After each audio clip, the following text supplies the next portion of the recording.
Kalau kita merenungi, kalau kita bertanya, kenapa sih umat Islam ini harus berkorban begitu banyak? Ya memang untuk mencapai tujuan yang besar, tujuan yang mulia, tujuan yang suci itu memang harus membutuhkan apa? Pengorbanan yang besar. Meskipun kita umroh bolak-balik Mekah Madinah, meskipun kita haji tiap tahun ya ke Mekah, ke Baitullah, tapi kita membiarkan Baitul Maqdis, tidak ada nilainya apa-apa kita ini di hadapan Allah kalau kita tidak membela kesucian tanah Baitul Maqdis. Kenapa? Karena banyak sekali surat-surat dalam Al-Quran, ayat-ayat dalam Al-Quran, hadis-hadis Nabi SAW yang mengagungkan dan mensucikan tanah Baitul Maqdis. Ini bukan urusan dia sekedar tanah, bukan urusan dia sekedar masjid. Kan masjid bisa dibangun dicari tempat yang lain, nggak bisa. Masjid itu dalam Islam itu adalah sebuah simbol daulatan penghambaan kita kepada Allah. Apalagi Masjidil Aqsa itu simbol tauhid yang dibangun oleh Nabi Ibrahim, dilanjutkan oleh nabi-nabi seterusnya, dan kemudian diperbaharui, direnovasi oleh siapa? Oleh Raja Sulaiman atau Nabi Sulaiman alaihissalam. Dan mudah-mudahan dari peristiwa ini kita dapat mengambil ibrah, di mana Allah Ta'ala berfirman, kalau ada yang bertanya, kenapa Allah tidak menolong Palestina, bangsa Palestina secara langsung? Kenapa tidak langsung dikalahkan saja, dihancurkan, dibinasakan Israel itu dalam waktu sekejap? Bisa, tapi Allah melakukan itu semua. Kalau dia ingin menghendaki, Allah pasti akan menolong hamba-hambanya yang dizalimi. Tetapi Allah tidak menghancurkan musuh-musuh itu dalam sekejap, dalam satu waktu. Untuk apa? Walakin liyabluwa ba'dakum bi ba'din. Makanya ditegaskan dalam surat Muhammad ya, surat ke-47 ayat 4. Supaya apa tujuannya? Allah itu hendak menguji sebagian kamu dengan sebagian yang lain. Ada usaha kita mau mendukung perjuangan ya umat Islam itu atau enggak. Ada ujian pula di situ. Mana yang betul-betul beriman, percaya kepada janji Allah dan Rasulnya, dan mana yang enggak percaya. Antara orang beriman dan orang munafik itu ujiannya itu adalah pada perjuangan. Kenapa sampai banyak korban? Apa enggak sia-sia mereka itu berkorban? Tidak, karena Allah mengatakan walladzina qutilu fi sabilillah fala yudilla a'malahum. Mereka yang gugur mati di jalan Allah, maka Allah Subhanahu wa taala tidak akan menyia-nyiakan amalnya, dan Allah akan memberikan petunjuk kepada mereka, dan mereka akan dimasukkan ke dalam surganya Allah Subhanahu wa taala. Bahkan wangi surga itu sudah diberikan kepada calon penduduk surga, mereka yang syahid di jalan Allah Subhanahu wa taala sebelum mereka memasukinya.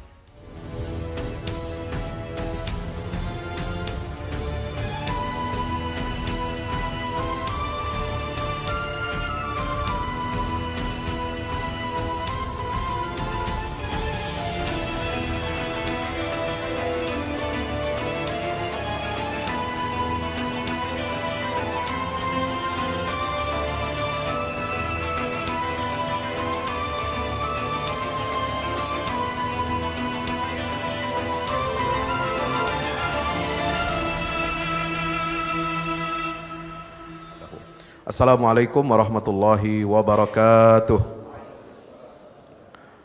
Alhamdulillah, marilah kita bersyukur, memanjatkan puja puji syukur kita kehadirat Allah Jalla Jalaluhu Subhanahu wa taala. Pada kesempatan siang hari yang berbahagia ini di penghujung bulan Syawal, alhamdulillah kita masih diberikan nikmat sehat walafiat.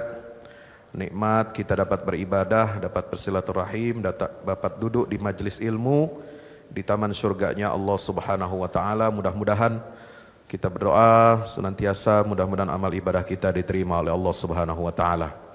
Salawat dan salam tak lupa kita sampaikan kepada junjungan kita baginda Rasulullah Muhammad sallallahu alaihi wasallam serta seluruh keluarga, para sahabatnya. Mudah-mudahan kita semua senantiasa mendapatkan bimbingan, syafaat dan rahmat dari Allah Subhanahu wa taala melalui Nabi kita Muhammad sallallahu alaihi wasallam. Bapak Ibu hadirin hadirat yang berbahagia, kita menyaksikan eskalasi perjuangan saudara kita di jalur Gaza di Palestina ini sudah memasuki lebih dari 200 hari ya, 210 hari sejak pecah meletusnya badai Al-Aqsa tanggal 7 Oktober tahun 2023 silam. Banyak perkembangan yang terjadi di lapangan, yang terjadi di medan pertempuran. Ini saya baru tadi pagi mendapatkan naskah ya, kesepakatan perjanjian untuk gencatan senjata yang sudah dibuat, disepakati oleh para pihak, yaitu Mesir, Qatar, Israel dan sudah disetujui oleh dan kesepakatan ini didukung penuh oleh Amerika Serikat dan PBB. Dan gerakan perlawanan Islam Palestina yang kita kenal dengan Hamas yang menjadi motor serangan badai Al-Aqsa tanggal 7 Oktober 2023 yang lalu ini sudah menyetujui. Sekarang bola berada di tangan Israel, di tangan Netanyahu. Ya, kalau dia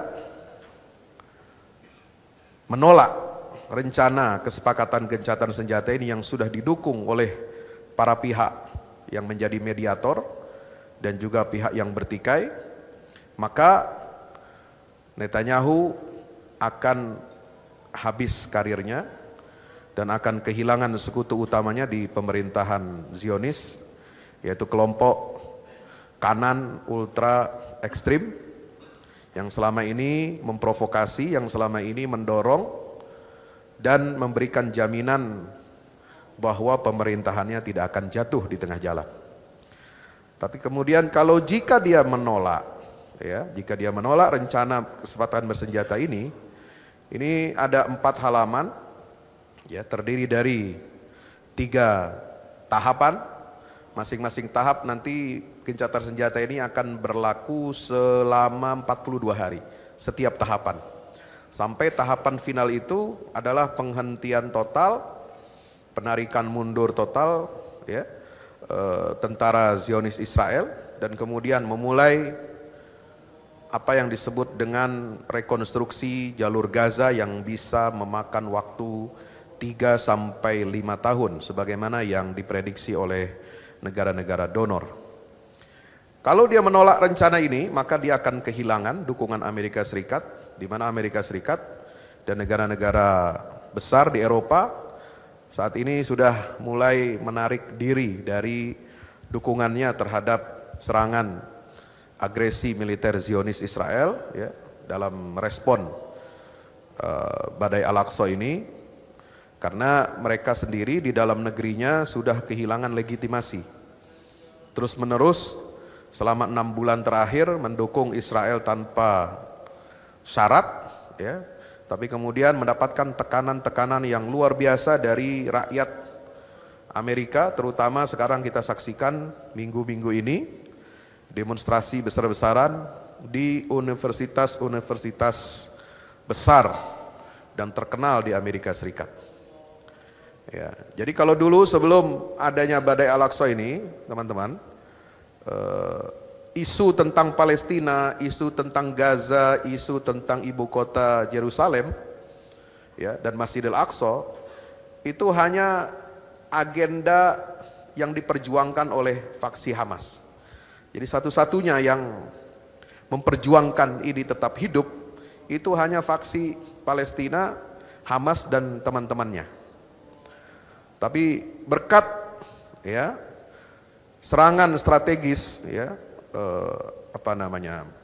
badai Al-Aqsa ini pada tanggal 7 Oktober 2023, maka isu Palestina, isu kemanusiaan di Gaza, kemudian status ibu kota Yerusalem dan Masjid Al-Aqsa sebagai masjid suci milik umat Islam ini sekarang bukan hanya menjadi agenda politiknya Hamas, tetapi sudah menjadi agenda tuntutan dunia internasional.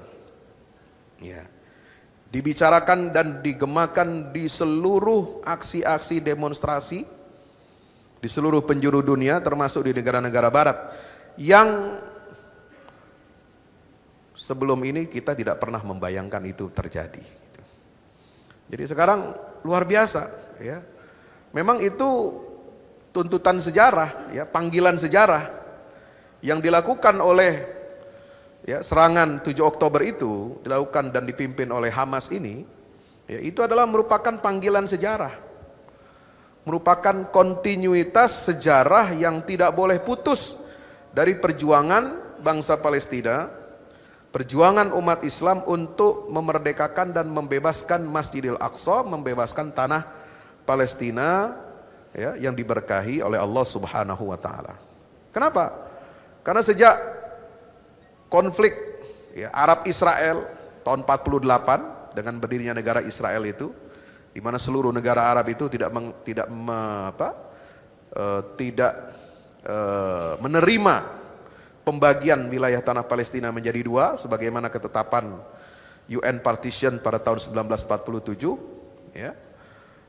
Terjadi perang-perang besar di Timur Tengah itu antara negara-negara Arab dengan Israel.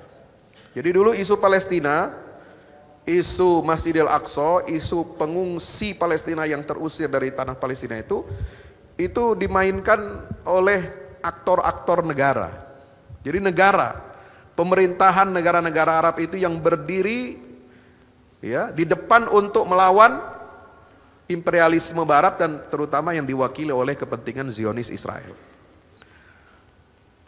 Pada tahun 1956 ada terjadi perang kedua Arab Israel, kemudian tahun 67 perang yang ketiga Arab Israel. Itu semua masih aktor-aktor negara, ya. Sampai perang tahun 1973 di mana 4 kali peperangan itu mulai dari tahun 48, tahun 56, tahun 67 dan tahun 73 itu semua hasilnya apa? Dimenangkan oleh Israel. Itu masih antara pemerintah negara-negara Arab itu bersatu, ya. Jadi yang melawan Israel itu dulu negara, ya, tentara-tentara, bukan masyarakat sipil yang melawan itu. Itu gagal semua negara Arab, ya. Nah, setelah perang tahun 73 Israel berhasil, ya, memaksa negara-negara Arab ini untuk melakukan perjanjian damai yang ditandatangani di Camp David tahun 1979. Nah, mulailah isu Palestina ini ditinggalkan oleh negara-negara Arab. Ya, walaupun 1-2 negara Arab yang mengakui Israel, tapi sebenarnya ini adalah sebuah kekalahan besar bagi perjuangan bangsa Palestina untuk mempertahankan Masjidil Aqsa. Sampai pecah Intifadah tahun 88 ketika hampir semua urusan Palestina ini dilupakan, pecah Intifadah yang pertama tahun 88, ya, yang diinisiasi oleh wakil ketua PLO, ya, wakil ketuanya Yasser Arafat, yang Yasser Arafat itu ada dalam pengungsian, ada di Tunisia. Ternyata di dalam negeri Palestina terjadi pemberontakan, terjadi pembangkangan rakyat Palestina dan melawan Israel itu dengan batu. Nah, itu sejarah revolusi Palestina yang pertama yang dilakukan oleh bangsa Palestina sendirian. Negara-negara Arab sudah angkat tangan, ya, sudah 4 kali perang kalah terus, ya. Mereka angkat tangan, dipimpin oleh Mesir, mereka melakukan perjanjian damai dengan Israel. Akhirnya dengan kesepakatan damai itu tidak boleh ada saling serang antara dua atau beberapa pihak yang menandatangani perjanjian damai itu. Nah, itu sejarah revolusi pertama Palestina dimulai tahun 88. Kemudian terjadi penandatanganan perjanjian Oslo tahun 1993. Ya, itu dilakukan oleh Yasser Arafat di luar dugaan dengan Raja Yordania, disaksikan oleh Presiden Bill Clinton, ya, pada saat itu tahun 1993 di Gedung Putih.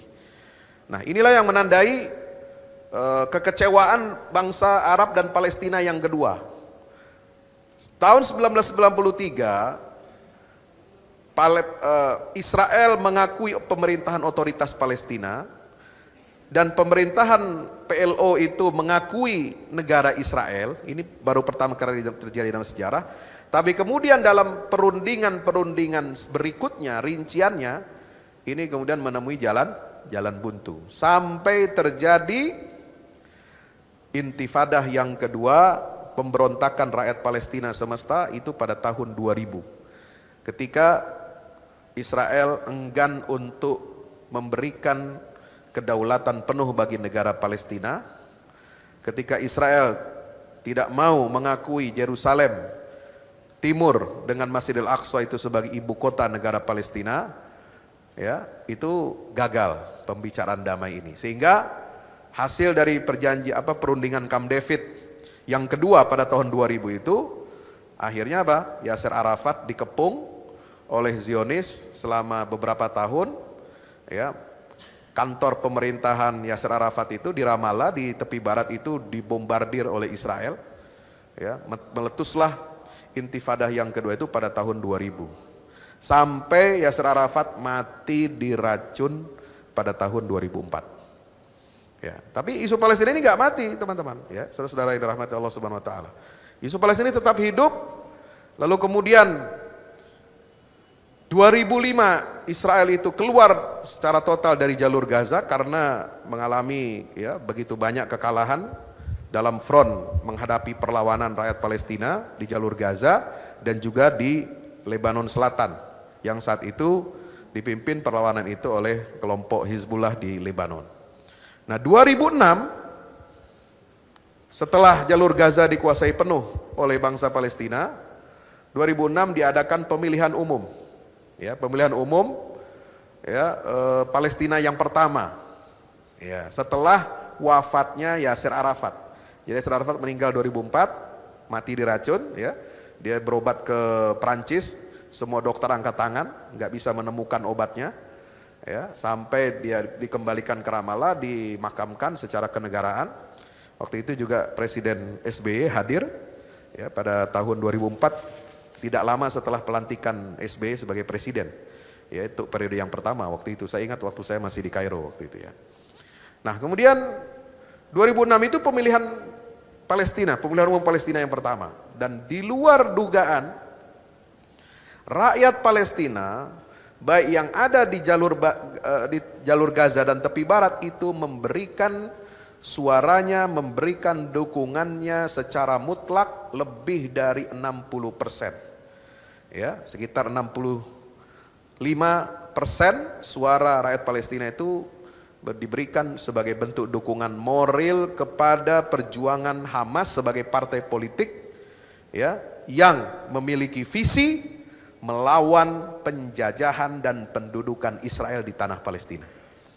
Jadi ketika bangsa Arab angkat tangan, kemudian bangsa Palestina waktu itu yang diwakili oleh PLO, Palestinian Liberation Organization, itu juga angkat tangan, ya, masuk ke dalam perjanjian damai dengan Israel, tapi kemudian perundingan-perundingannya gagal, sehingga Yasser Arafat pun mulai mundur dari perjanjian damai itu, sehingga dia kemudian mati diracun. Kemudian yang menggantikan Yasser Arafat sebagai pemimpin perjuangan perlawanan Palestina itu adalah secara de facto dan de jure hasil pemilu 2006 itu adalah kelompok yang namanya Hamas, Harakah Al-Muqawamah Al-Islamiyah. Ya. Setelah menang pemilu, ya, pemimpin Hamas ini tentu dia diberikan kewenangan, ya, mendapatkan mandat politik untuk apa? Membentuk pemerintahan. Karena dia memimpin suara mayoritas di parlemen, ya. Tetapi kemudian tahun 2007, ya, terjadi huru-hara di Palestina, terutama di jalur Gaza, ketika negara barat dan Israel itu menolak untuk memberikan pengakuan dan dukungan terhadap hasil pemilu pertama Palestina tahun 2006. Ya, dikerahkan kelompok Fatah, ya, salah satu sayap dari PLO itu untuk menentang pemerintahan Hamas di jalur Gaza. Maka terjadilah quote in quote itu perang saudara, ya, perselisihan, ya, bagaimana menguasai tepi barat dan jalur Gaza ini, di mana parlemen itu dipimpin oleh tokoh dari Hamas, kemudian pemerintahan dipimpin juga Perdana Menteri oleh kelompok Hamas. Hanya presiden Palestina saja yang secara simbolis itu yang menjadi bagian dari gerakan Fatah atau PLO. Nah, teman-teman yang dirahmati Allah, mulai 2007 itulah jalur Gaza ini mengalami apa? Blokade. Ya, diblokade oleh Israel, ya, sampai tahun 2023. Jadi 2007 itu berapa tahun tuh? Ya, kurang lebih 16 tahun mereka hidup di bawah blokade. Dibangun tembok-tembok tinggi, ya, yang mengelilingi seluruh wilayah jalur Gaza, dari utara sampai selatan, ya, tinggi temboknya, tembok baja itu 9 meter ke atas, dan di bawah tanahnya itu juga 9 meter. Ya, untuk apa? Untuk menghalangi rakyat jalur Gaza ini untuk tidak bisa mereka leluasa untuk keluar masuk, ya, atau tidak bisa melakukan perlawanan, memberikan perlawanan terhadap penjajah Israel ini. Nah, saudara yang dirahmati Allah Subhanahu wa taala, ketika 16 tahun itu diblokade, inilah masa yang sangat penting, ya. Ternyata gerakan Hamas ini bersama faksi-faksi Palestina lainnya di jalur Gaza ini menyiapkan rencana penyerangan terhadap wilayah pendudukan Israel itu sangat matang dan sudah sangat lama. Sehingga terjadi beberapa kali, ya, operasi militer Hamas yang dilancarkan di jalur Gaza melawan pendudukan Israel itu. Ya, tentu Israel menyerang jalur Gaza itu selama beberapa kali perang. Ya, setelah tahun 2007 itu, ya, misalnya tahun 2009 ada perang, ya, kemudian tahun 2012, tapi 2012 itu hanya sebentar karena Mesir dengan presiden barunya, ya, Muhammad Mursi itu berhasil melakukan intervensi dan mengancam Israel kalau berani, ya, menyerang jalur Gaza terus-menerus, maka tentara Mesir akan turun ke jalur Gaza untuk melindungi rakyat Palestina dan akan melawan Israel. Maka berhentilah, hanya seminggu serangan Israel itu. Lalu dilanjutkan lagi, ada perang tahun 2014. Kemudian ada perang tahun 2019, ya. Dan kemudian yang terbaru setelah tahun 2019 itu ada pada tahun 2021 dan 22 di bulan Ramadan. Dan eskalasi puncaknya dari rencana, ya, strategis yang dilaksanakan oleh Hamas ini adalah itu terjadi pada tanggal 7 Oktober 2023. Kenapa pertanyaannya? Ya, kelompok perlawanan Palestina ini yang mendapatkan mandat dari rakyat tapi ditolak oleh masyarakat internasional, ya, Amerika Serikat, Israel dan sekutunya, ini kok berani melakukan serangan preemptif, ya. Selama ini kan yang selalu melakukan serangan militer preemptif itu Amerika dan sekutunya. Ya, apakah itu di Irak, apakah itu di Libya, apakah itu di mana-mana di belahan dunia Islam, ya, untuk dalam rangka, ya, yang diklaim oleh Amerika untuk memberantas terorisme itu kan selalu melancarkan serangan preemptif, ya. Serangan atau al-amaliyah al-askari al-istibaqiyah. Jadi untuk menghancurkan sel-sel teroris ini. Nah, tapi secara strategis, ya, dan politis di Timur Tengah ini, apa yang dilakukan oleh Hamas ini ternyata sangat cerdas dan memiliki nilai strategis yang sangat tinggi, dan baru kita rasakan, ya, manfaatnya, baru kita rasakan dampaknya yang sangat luar biasa pada hari-hari ini, ya, ketika seluruh dunia kemudian membicarakan betapa pentingnya kemanusiaan itu di jalur Gaza setelah Israel melakukan genosida selama 6 bulan lebih, sudah masuk 7 bulan.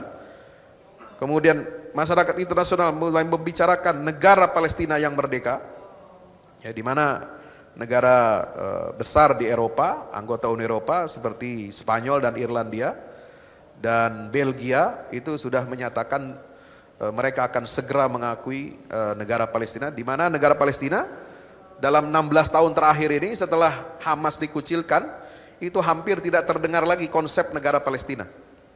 Israel hanya ingin melaksanakan planning program politik, hanya ada satu negara, yaitu satu negara Yahudi. Dengan warga negara, diantaranya ada bangsa Palestina itu menjadi warga negara Israel. Ya, itu konsepnya, ya, yang disampaikan kemana-mana di seluruh dunia. Lalu Israel selama 16 tahun ini gencar memperkenalkan program yang namanya normalisasi hubungan politik, ya, terutama dengan negara-negara Islam, dan mengembangkan sebuah dialog, ya, antara tokoh-tokoh agama Yahudi dengan tokoh-tokoh Islam. Itu berkedok di bawah atau di balik program yang namanya Abraham Accord. Ada Abraham Accord, ya, yaitu sebuah perjanjian damai antara 3 agama, ya, Islam, Kristen dan Yahudi, ya. Padahal persoalan di Palestina itu bukan masalah toleransi antar umat beragama, ya, dan tidak bisa diselesaikan dengan dialog antar tokoh agama. yang terjadi di lapangan di Palestina itu adalah penjajahan, pendudukan, ya, kezaliman, ya, blokade terhadap kehidupan rakyat Palestina yang membuat mereka itu menderita selama puluhan tahun. Itu tentu saja tidak bisa diselesaikan hanya dengan slogan dialog antar umat beragama. Ya, nggak perlu ada konflik dengan Israel, kita harus berdialog dengan orang-orang Yahudi, dialog dengan tokoh-tokoh Kristen, nggak perlu. Ya, kenapa? Karena toleransi itu sudah menjadi bagian dari ajaran Islam. Ya, apapun agamanya, kita diajarkan oleh Islam, diajarkan oleh contoh dari Nabi kita Muhammad SAW, kita bisa bertoleransi dengan semua pemeluk agama apapun, bahkan dengan orang musyrik, ya, penyembah berhala, penyembah Tuhan-Tuhan selain Allah Subhanahu Wa Taala itu kita bisa berdamai, kita bisa bertoleransi. Ya, Nabi saja, ya, itu berhubungan baik, bertetangga baik dengan orang Yahudi, bahkan Nabi menjaminkan barangnya, baju besinya itu kepada Yahudi. Ya, itu maka lahirlah syariat yang disebut dengan gadai. Ya, jadi syariat gadai, kalau Anda itu suka menggadaikan barang, ya, biasa nih kalau mau bulan Ramadan, mau Lebaran gitu kan, ya, orang-orang kita ini kan suka menggadaikan barang, ya, gadai emas, gadai apa, barang-barang itu untuk apa? Mendapatkan uang cash, ya, liquid, ya, untuk digunakan untuk keperluan hari raya. Nah, syariat gadai itu sebenarnya dari hubungan antara Rasulullah dengan orang Yahudi. Dan itu sah, boleh kita bermuamalah dengan mereka. Selama kita tidak mencampur adukan urusan agama, ajaran agama, tidak mencampur adukan urusan peribadatan, tidak mencampur adukan urusan akidah, kita dibolehkan, kita diperkenankan untuk bermuamalah dengan baik, adil, jujur, ya, dengan semua pemeluk agama apapun itu di luar Islam. Jadi persoalannya bukan dialog antar umat beragama. Persoalan yang terjadi di lapangan adalah opresi, penindasan, intimidasi, teror, pembunuhan, pembantaian yang tidak pernah berhenti, ya. Kemudian pelanggaran terhadap hak asasi bangsa Palestina ini, ya, selama lebih dari 78 tahun, terutama meningkat setelah blokade jalur Gaza mulai tahun 2017 sampai tahun ini 2024. Tapi kemudian luar biasa setelah pengorbanan yang dilakukan oleh saudara kita di Palestina, di jalur Gaza, ya, banyak korban yang sudah berjatuhan, tapi rakyat Palestina tidak pernah menyalahkan dan tidak pernah memblaming, menuduh kelompok-kelompok perlawanan militer bersenjata di Palestina itu melawan penjajahan Israel, tidak pernah menuduh dan menyalahkan mereka sebagai biang keladi atas terjadinya pembantaian atau genosida di jalur Gaza. Sebab apa? Masyarakat internasional sadar, tahu bahwa yang harus disalahkan dalam hal ini adalah siapa? Ya, pihak pelaku, ya, bukan korban. Rakyat Palestina itu korban, ya, termasuk faksi perlawanan Palestina itu adalah korban Israel. Mereka hanya melakukan apa? Reaksi dari aksi-aksi yang dilakukan oleh Zionis selama puluhan tahun ini. Jadi, saudaraku yang dirahmati Allah Subhanahu Wa Taala, jadi peristiwa pertempuran Badai Al-Aqsa ini kita akan melihat bagaimana Allah Subhanahu Wa Taala sudah mempersiapkan, ya, kemenangan bagi umat Islam ini, ya, kemenangan opini itu sudah kita raih.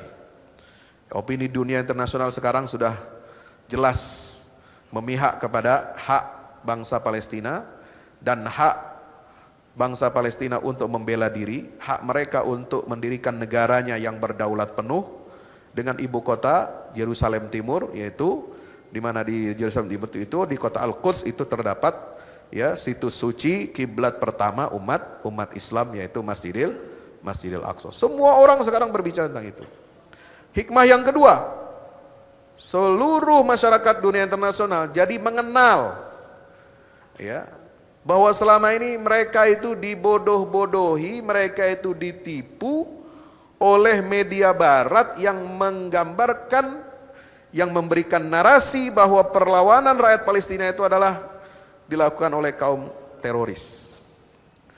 Bahwa umat Islam ketika melawan kezaliman ya, Barat dan sekutunya dianggap itu adalah perbuatan kaum teroris, ya. Sehingga muncul Islamofobia merebak di negara-negara Barat, itu juga hasil daripada penggalangan opini selama puluhan tahun yang menggambarkan bahwa Islam itu agama teroris, orang Islam itu adalah teroris, ya. Kalau tidak orang Islam yang baik, taat, yang biasa-biasa saja, itu dianggap sebagai pendukung teroris. Nah, termasuk yang itu kemudian sampai politik seperti itu, ya, digembar-gemborkan oleh buzzer-buzzer, ya, yang ada di Indonesia dalam beberapa tahun belakangan ini. Tapi situasi politik internasional ini, geopolitik yang berubah total sekarang ini akan berimbas kepada negeri kita. Mereka tidak akan berani lagi akan menuduh Islam itu adalah agama teroris sebagaimana yang sering ditulis, yang sering didengung-dengungkan di media-media sosial, ya, oleh Yahudi pesek itu, ya. Kita akan lihat itu.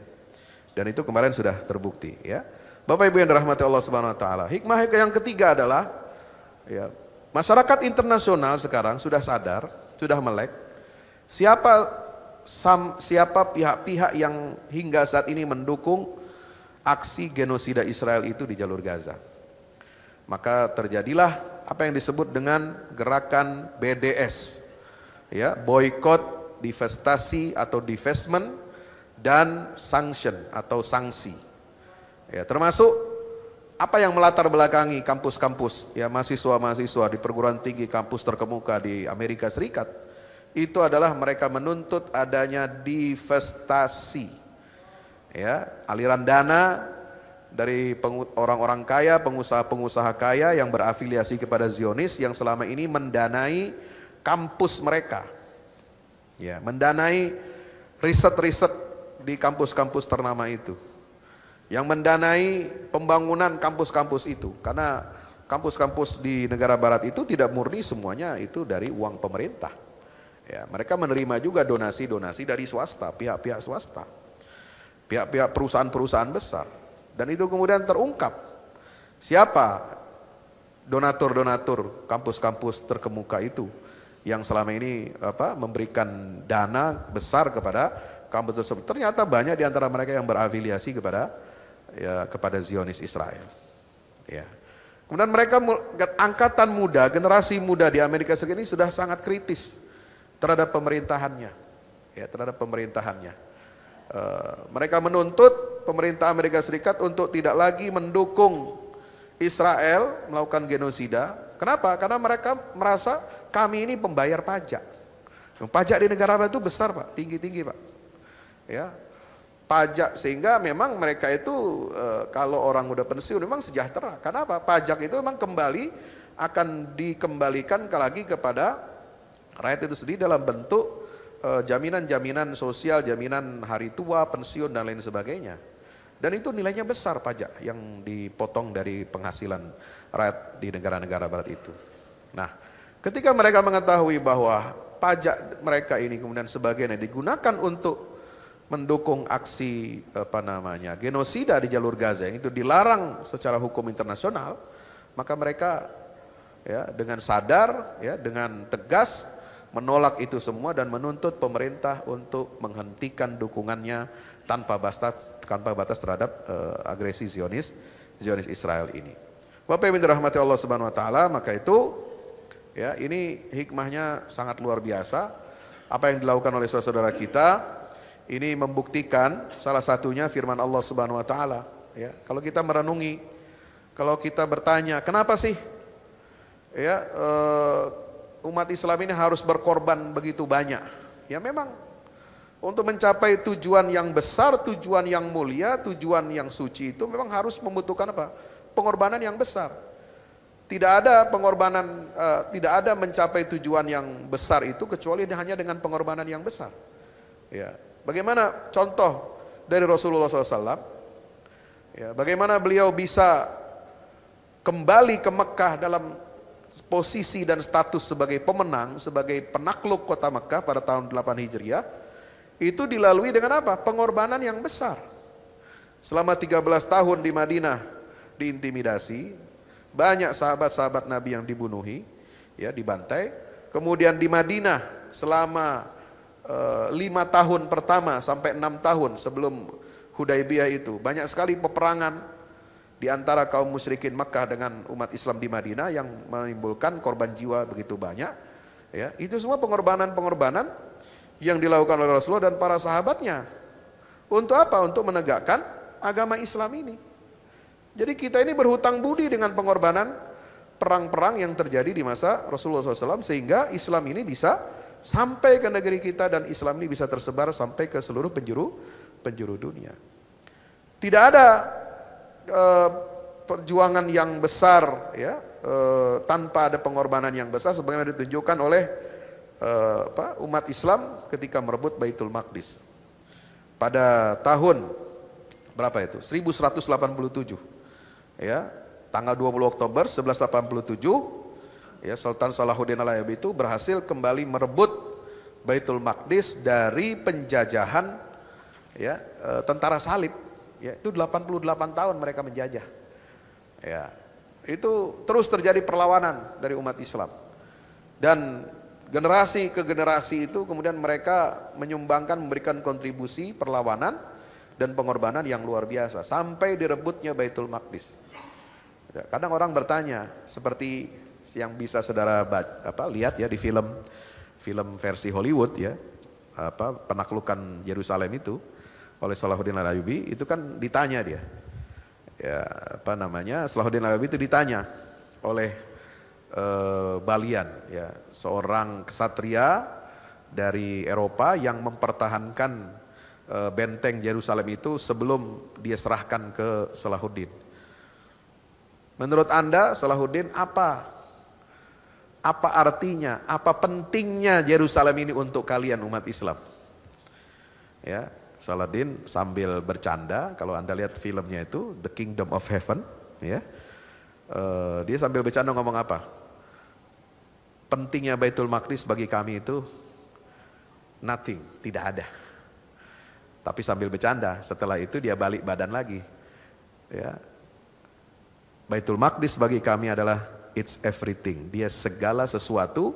Ya, tanpa Baitul Maqdis umat ini tidak akan memiliki harganya ya di mata Allah Subhanahu wa taala. Meskipun kita umroh bolak-balik ya, Mekah Madinah, meskipun kita haji tiap tahun ya ke Mekah, ke Baitullah, tapi kita membiarkan Baitul Maqdis ya, kiblat pertama umat Islam, masjid kedua yang dibangun oleh Nabi Ibrahim setelah Masjidil Haram, dan masjid suci ketiga dalam Islam ini yang diperintahkan langsung oleh Rasulullah agar kita sholat di dalamnya, agar kita mempertahankan kesuciannya.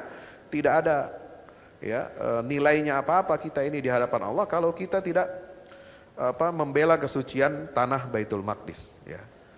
Kenapa? Karena banyak sekali surat-surat dalam Al-Quran, ayat-ayat dalam Al-Quran, hadis-hadis Nabi SAW yang ya mengagungkan dan mensucikan tanah Baitul Maqdis ini. Ini bukan urusan dia sekedar tanah, bukan urusan dia sekedar masjid, ya.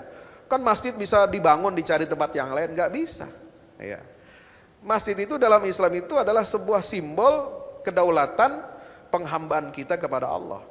Apalagi Masjidil Aqsa itu simbol ya tauhid yang dibangun oleh Nabi Ibrahim, dilanjutkan oleh nabi-nabi seterusnya, dan kemudian diperbaharui, direnovasi oleh siapa? Oleh Raja Sulaiman atau Nabi Sulaiman alaihi salam. Nah, ini uniknya saya ingin cerita sedikit ya. Kenapa Yahudi itu ngotot ya merebut Masjidil Aqsa ini? Karena mereka mengklaim bahwa di bawah reruntuhan Masjidil Aqsa itu ada bekas kerajaan Sulaiman, ada kuil Sulaiman atau Solomon Temple. Tapi sampai sekarang ya, setelah mereka menguasai Baitul Maqdis, Masjidil Aqsa tahun 67 setelah perang tahun 67, 6 hari tahun 67 itu, mereka gali terowongan ya di bawah Masjidil Aqsa, karena posisi Masjidil Aqsa itu kan berada di atas bukit ya, Pak.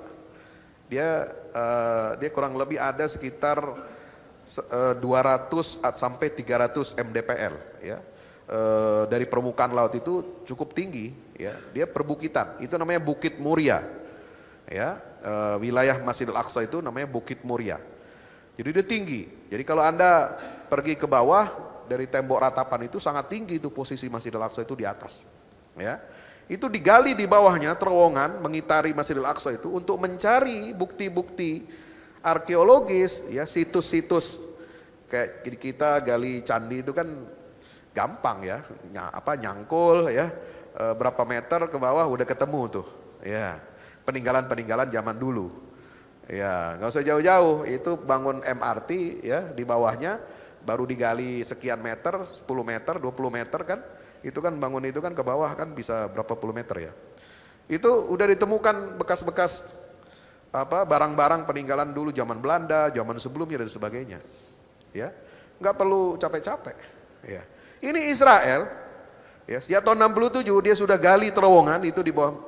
Jadi kalau Anda pergi ke sana di dekat tembok ratapan, melihat bagaimana cara orang Yahudi itu beribadah, ya, sambil gerak-gerakan kepala gitu ya. Itu Anda lihat ada tempat jalanan seperti pembangunan itu dimasuk ada terowongan. Nah itu cara mereka untuk masuk ke situ untuk mencari situs. Sampai sekarang tidak ada ditemukan. Mau digali beratus meter, berapa kilometer ya, itu nggak ketemu. Ya, bahwa itu pernah ada tumpukan kuil Sulaiman. Ya, seperti Candi Borobudur itu kan ditemukan di zaman Belanda, ya, abad keberapa? Kurang lebih abad ke-18 tuh kan. Itu kan tadinya kan wilayah pertanian itu. Udah beratus-ratus tahun, ya, itu tertimbun tanah, kemudian ketika digali oleh petani, lalu kemudian ditemukan candi, lalu kan dilakukan ekskavasi bagaimana bisa wilayah ini kemudian disisir menjadi terbukalah menjadi penemuan sebuah candi besar ya, terbesar di Asia, di dunia. Nah itu ditemukan tidak ada, ya, tidak ada bekasnya, walaupun ribuan tahun kan kayak piramid itu kan masih ada, meskipun dulu piramid juga tertutup timbunan juga, tapi dia puncaknya masih kelihatan gitu. Itu kan ribuan tahun itu piramid. Ya. Itu masih ada bekasnya. Nah, kalau ada kuil Sulaiman itu, runtuhannya ada di bawah itu, ya, yang usianya tidak lebih tua dari piramid, pasti ada ketemu itu. Ketemu barangnya, apakah bekas tiangnya, apakah bekas plafonnya, apakah bekas pondasinya.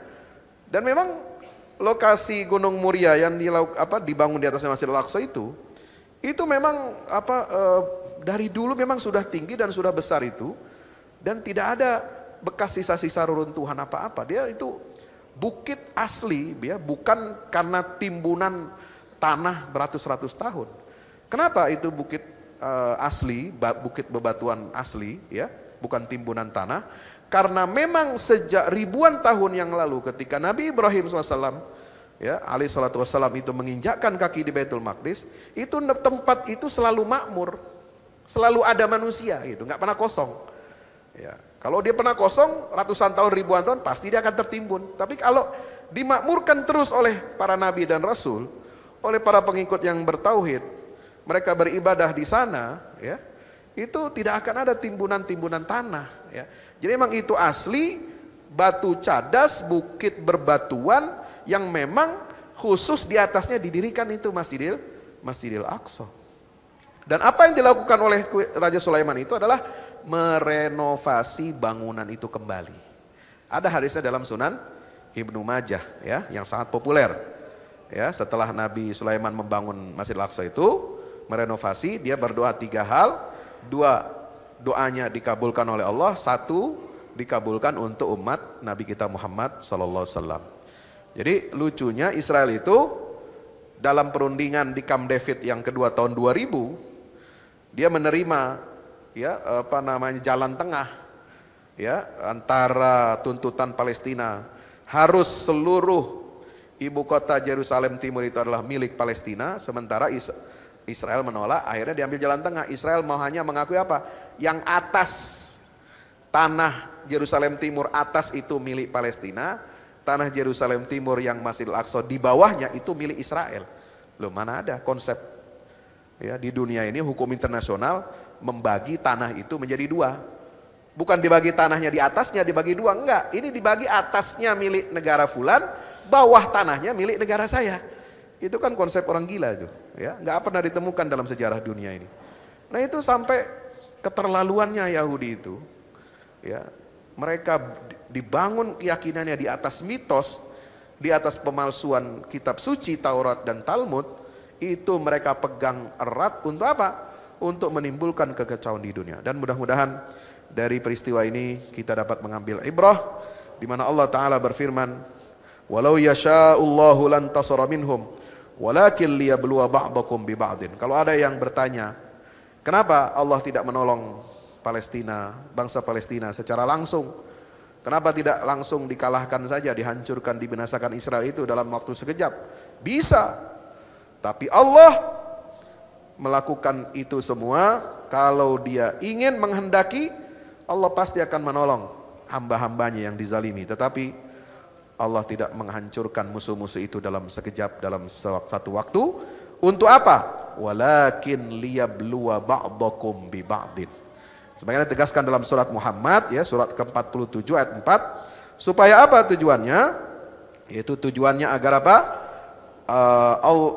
Allah itu, ya, hendak menguji sebagian kamu dengan sebagian yang lainnya. Jadi harus ada usaha kita. Kita mau mendukung perjuangan, ya, umat Islam itu atau enggak?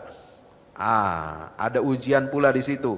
Mana yang betul-betul beriman, percaya kepada janji Allah dan Rasulnya, dan mana yang enggak percaya. Antara orang beriman dan orang munafik itu ujiannya itu adalah pada perjuangan ini, ya. Kemudian kalau ditanya, kenapa sampai banyak korban di pihak Palestina, di para pejuang itu, sampai puluhan ribu, ya, 70.000 yang terluka, kemudian infrastrukturnya hancur semuanya, kurang lebih 60% jalur Gaza itu hancur luluh lantak. Kenapa harus sampai sebegitu? Ya, apa enggak sia-sia mereka itu berkorban? Tidak, karena Allah mengatakan walladzina qutilu fi sabilillah fala yudhilla a'malahum. Mereka yang gugur mati di jalan Allah, maka Allah Subhanahu wa taala tidak akan menyia-nyiakan amalnya, dan Allah akan memberikan petunjuk kepada mereka, dan mereka akan dimasukkan ke dalam surganya Allah Subhanahu wa taala. Bahkan wangi surga itu sudah diberikan kepada calon penduduk surga, mereka yang syahid di jalan Allah Subhanahu wa taala sebelum mereka memasukinya. Demikian, mudah-mudahan bermanfaat. Mari kita senantiasa berdoa pada Allah agar Allah memberikan kekuatan, kesabaran, ketabahan dan keistiqomahan bagi para pejuang di garda terdepan di Palestina sampai kemenangan itu diraih, sampai terwujud janji Allah Subhanahu wa taala, la tazalu ta'ifatum min ummati, sebagai disabdakan Nabi SAW, bahwa sekelompok umatku akan terus berpegang kepada kebenaran, mereka akan mengalahkan musuhnya dan tidak akan membahayakan mereka orang-orang yang menyelisih atau menelantarkan mereka. Rasulullah ditanya, di mana mereka itu ya Rasulullah? Hum fi baitil maqdis wa akna fi baitil maqdis. Mereka yang senantiasa berjuang di atas kebenaran itu dan akan memenangkan pertempuran itu, mereka ada di Baitul Maqdis, dan mereka yang ada di negeri-negeri penyangga yang ada di sekitar Baitul Maqdis. Aqulu qouli hadza astaghfirullah li wa lakum. Wassalamualaikum warahmatullahi wabarakatuh.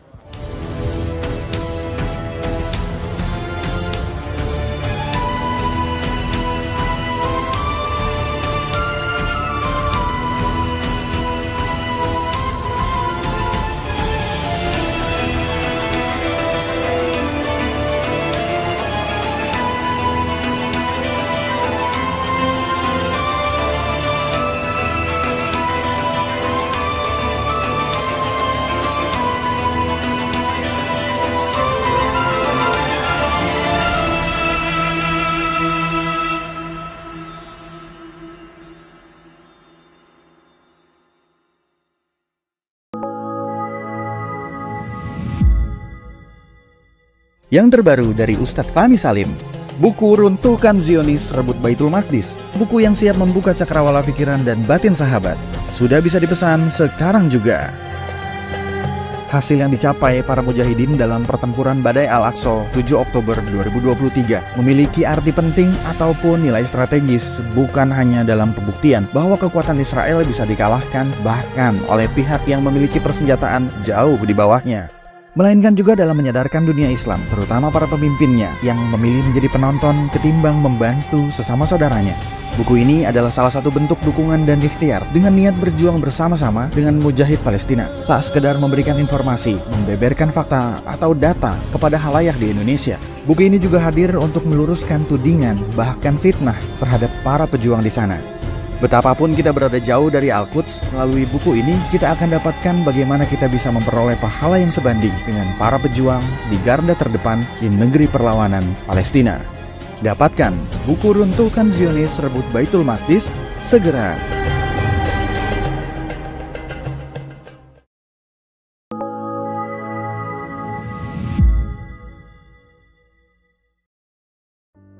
Assalamualaikum warahmatullahi wabarakatuh. Di zaman dan era global yang semakin menuntut kita untuk terus bergerak, ada kebutuhan yang senantiasa harus kita penuhi dalam kehidupan kita. Zaman di mana segala kebutuhan terasa sangat mendesak. Salah satunya adalah kebutuhan sarana dakwah Al-Quran sebagai pusat peradaban. Al-Fahmu Institute hadir demi menjawab kebutuhan akan sarana dakwah Al-Quran di era masa kini. Kami melihat latar belakang yang ada untuk menjawab tuntutan seperti kebutuhan sarana dakwah Al-Quran yang meningkat di ibu kota, kebutuhan akan pusat pembibitan hafiz Al-Quran, kebutuhan pusat pengkajian Al-Quran, kebutuhan akan pusat dakwah kreatif berbasis Al-Quran, kebutuhan sarana media perekat umat Islam, ibu kota, dan Indonesia. Juga kebutuhan akan adanya sarana pusat kaderisasi, guru tahfiz, dan mufasir di ibu kota. Yayasan Al-Fahmu International Indonesia sedang membangun gedung pusat dakwah Quran yang berlokasi di Jalan Pengukiran 3, Pekojan, Tambora, Jakarta Barat.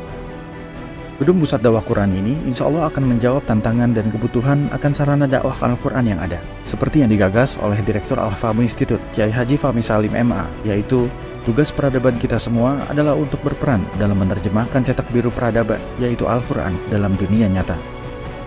Kami mengajak jamaah semua untuk ikut dalam perdagangan yang tidak merugi ini, sebagaimana yang disampaikan dalam Al-Quran Surat Fatir ayat 29-30, yang artinya, sesungguhnya orang-orang yang selalu membaca kitab Allah dan mendirikan sholat dan menafkahkan sebahagian dari rezeki yang kami anugerahkan kepada mereka dengan diam-diam atau terang-terangan, mereka itu mengharapkan perniagaan yang tidak akan merugi, agar Allah menyempurnakan kepada mereka pahala mereka dan menambah kepada mereka dari karunia-Nya. Sesungguhnya Allah Maha Pengampun lagi Maha Mensyukuri. Gedung Pusat Dakwah Quran Al-Fahmu Institute terdiri dari 4 lantai, di mana di lantai 1 terdapat Masjid Quran Mulia. Dan di setiap lantainya insya Allah diperuntukkan demi berlangsungnya tugas mulia dalam perjuangan dakwah Al-Quran.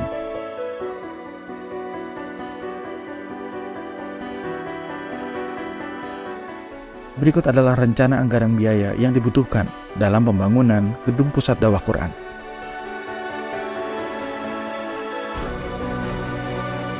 Dalam kesempatan yang mulia ini, kami mengajak jamaah semua untuk ikut dalam gerakan sedekah Lailatul Qadar di setiap malam ganjil di bulan Ramadan. Salurkan melalui nomor rekening berikut ini.